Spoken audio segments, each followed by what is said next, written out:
Theoretical Irfan.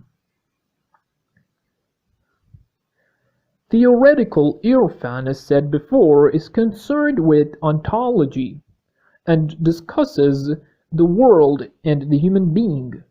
The aspect of Irfan resembles theological philosophy, falsafe-i ilahi, which also seeks to describe being. Like theological philosophy, Irfan also defines its subject, essentials, principles, and problems, but whereas philosophy relies solely upon rational principles for its arguments, Irfan bases its deductions on principles discovered through mystic experience, kashf, and then reverts to the language of reason to explain them.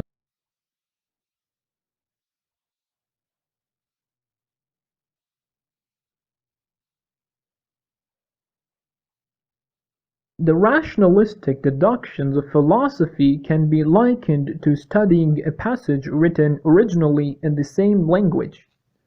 The arguments of Irfan, on the other hand, are like studying something that has been translated from some other language in which it was originally written.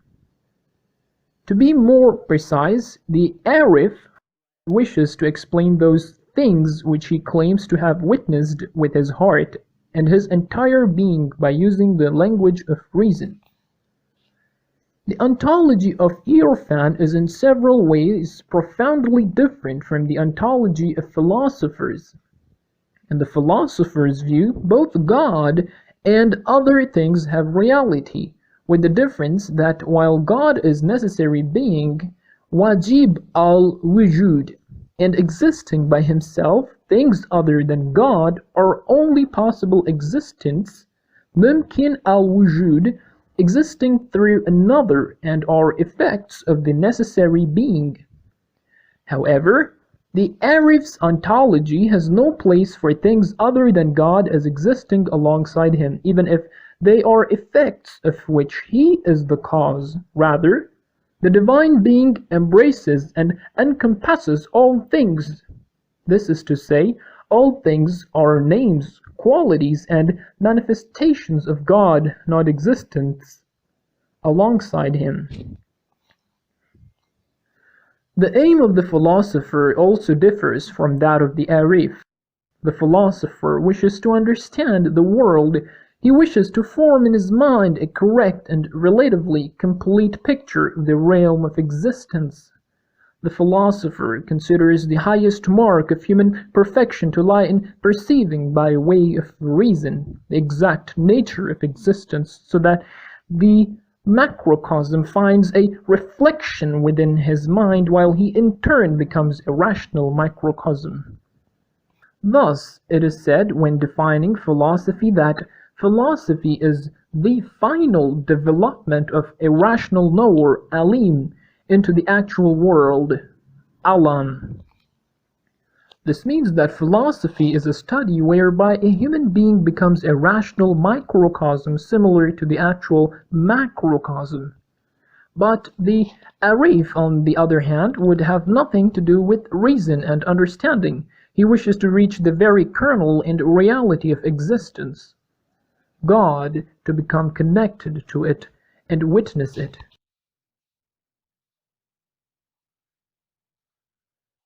In the Arif's view, human perfection does not mean having a picture of the realm of existence in one's mind. Rather, it is to return by means of treading the spiritual path of progression to the origin from which one has come, to overcome the separation of distance between oneself and the divine essence, and in the realm of nearness, to obliterate one's finite self to abide in divine infinitude. The tools of the philosopher are reason, logic, and deduction, while the tools of the Arif are the heart, spiritual struggle, purification and disciplining of the self, and an inner dynamism. Later, when we come into the world view of Irfan, we shall also discuss how it differs from the world view of philosophy. Irfan, both practical and theoretical, is closely connected with the holy religion of Islam. Like every other religion, in fact more than any other religion. Islam has explained the relationships of man with God, with the world, and with himself, and it has also given attention to describing and explaining existence. Now the question inevitably arises here about the relation between the ideas of Irfan and the teachings of Islam. Of course, the Urafa never claim that they have something to say that is above or beyond Islam, and they are earnest in their denials of any such imputations. In fact, they claim to have discovered more of the realities of Islam and that they are the true Muslims, whether in the practical teaching of Irfan or the theoretical. The Urafa always support their views by referral to the Quran, the Sunnah of the Prophet and Imams, and the practice of the eminent prophets amongst the Prophet's companions. However, others have held different views about the Urafa, and these may be mentioned. A group of Muhaddithun and jurisprudence has been of the view that the Urafa are not practically bound to Islam, and that their referrals to the Quran and the Sunnah are merely a ruse to deceive the simple-minded people and to draw to themselves the hearts of the Muslims. This group is of the view that Irfan basically has no connection with Islam. B. A group of modernists who do not have favorable relations with Islam and are ready to give a tumultuous welcome to anything that gives the appearance of freedom from the observances prescribed by the Sharia, Ibaha, and which can be interpreted as a movement or uprising in the past against Islam and its laws. Like the first group, believed that in practice the Urafa had no faith or belief in Islam, and that Irfan and Tasawwuf was a movement of the non-Arab peoples against Islam and the Arabs, disguised under the robes of spirituality. This group and the first are united in their view that the Urafa are opposed to Islam. The difference between them is that the first group considers Islam to be sacred, and by banking on the Islamic sentiments of the Muslim masses wishes to condemn the Urafa, and in this way to hoot them off from the stage of Islamic science. The second group, however, by learning on the great personalities of the Urafa, some of whom are of world renown, wishes to use them as a means of propaganda against Islam. They detract Islam on the grounds that the subtle and sublime ideas of Irfan found in Islamic culture are in fact alien to Islam. They consider that these elements entered Islamic culture from outside, for, they say, Islam and its ideas thrive on a far lower level. This group also claims that the Urafa's citations of the Quran and Hadith were solely due to dissimulation and fear of the masses. This, they claim, was a means for them to save their lives. C.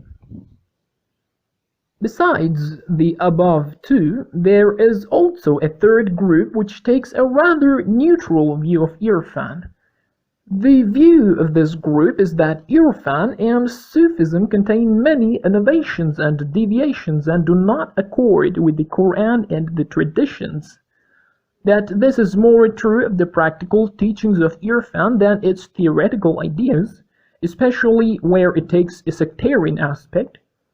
Yet they say that The Urafa, like the Islamic scholars of other ranks and the majority of Islamic sects, have had the most sincere intentions towards Islam, never wishing to make any assertions contrary to its teachings. It is quite possible that they have made mistakes in the same way as the other type of scholars, theologians, philosophers, Quranic commentators, and jurisprudents have made mistakes. But this has never been due to an evil intention towards Islam. In the view of this people, the issue of the Urafa's supposed opposition to Islam was raised by those who harbored a special prejudice either against Irfan or against Islam. If a person were to disinterestedly study the books of the Urafa, provided that he is acquainted with their terminology and language, although he might come across many a mistake, he will not doubt the sincerity or their complete devotion to Islam. Of the three views, I prefer the third. I do not believe that the Urafa have had evil intentions towards Islam. At the same time, I believe that it is necessary for those having specialized knowledge of Irfan and of the profound teachings of Islam to undertake an objective research and disinterested study of the conformity of the issues of Irfan with Islamic teachings.